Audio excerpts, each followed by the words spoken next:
ধনতলা হীৰাপাৰা শিৱ মন্দিৰত সোণালী জয়ন্তী বৰ্ষ উদযাপন। পলাশবাৰীৰ ধনতলা হীৰাপাৰা শিৱ মন্দিৰত উলহ মালহেৰে উদযাপন কৰা হয় মন্দিৰ প্ৰতিষ্ঠাৰ সোণালী জয়ন্তী বৰ্ষ।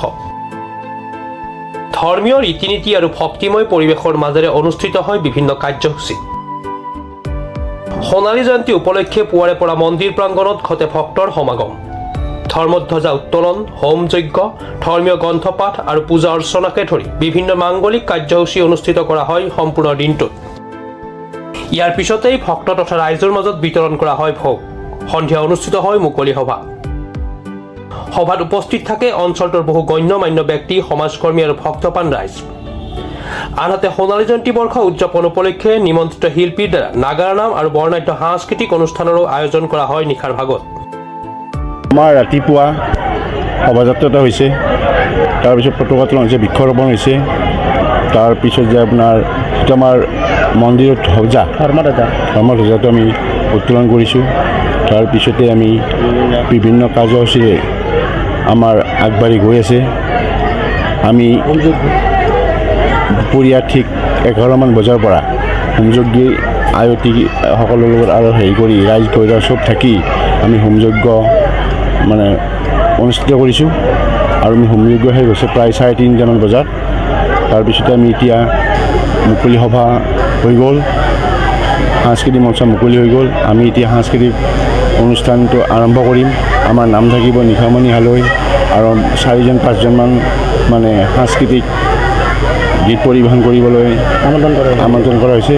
তাতে আমি জুবিনদাৰ প্ৰতি অনুষ্ঠান ৰাখিছোঁ। সেই অনুষ্ঠানটি আমি ৰাতিপুৱা এতিয়া বন্তি প্ৰদান কৰিছোঁ। আমি এতিয়া সাংস্কৃতিক মঞ্চৰ ঠিক আমাৰ মঞ্চ পৰিৱেশন কৰাৰ আগে আগে জুবিনদাৰ এটা আমি অনুষ্ঠান কৰিবলৈ আশা কৰিছোঁ। এদিনীয়া কাৰ্যসূচী আছিল। গোটেই অঞ্চলবাসী সহযোগ কৰিছে, গোটেই অঞ্চলবাসী সহযোগ কৰিছে। আমাৰ অঞ্চলবাসীয়ে নহয়, সমষ্টিবাসীৰ পৰা আমি সহযোগ পাইছোঁ।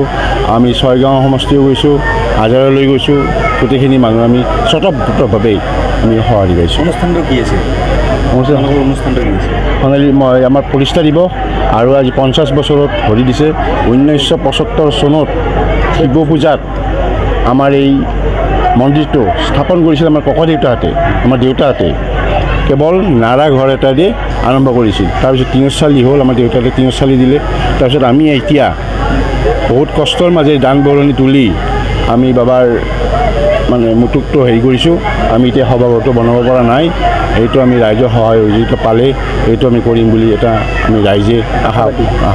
আজি মন্দিৰটো আপোনালোকে স্থায়ীভাৱে ল'লে? স্থায়ীভাৱে আমাৰ আজি 5ম বছৰত ভৰি দিছে এই মানে নতুনকৈ হেৰি কৰাৰ। কিন্তু আমাৰ ককা দেউতাহঁতে 75 চনতেই আৰম্ভ কৰিছিল, স্থাপন কৰিছিল। আজি 50 বছৰত ভৰি দিলে। News desk report, Pratah time digital.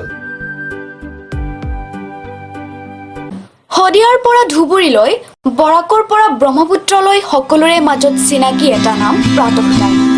থলুৱা ভাষা, কৃষ্টি আৰু সত্য বাতৰিৰ আধাৰত প্ৰতিষ্ঠিত খবৰ প্ৰাতঃ টাইমৰ প্ৰতিটো বা বাতৰি পুংখানুপুংখভাৱে চাবলৈ Facebook, YouTube, website, Twitter, Instagram আৰু ব্লগাৰ পেজত লাইক আৰু ফ'ল' কৰক।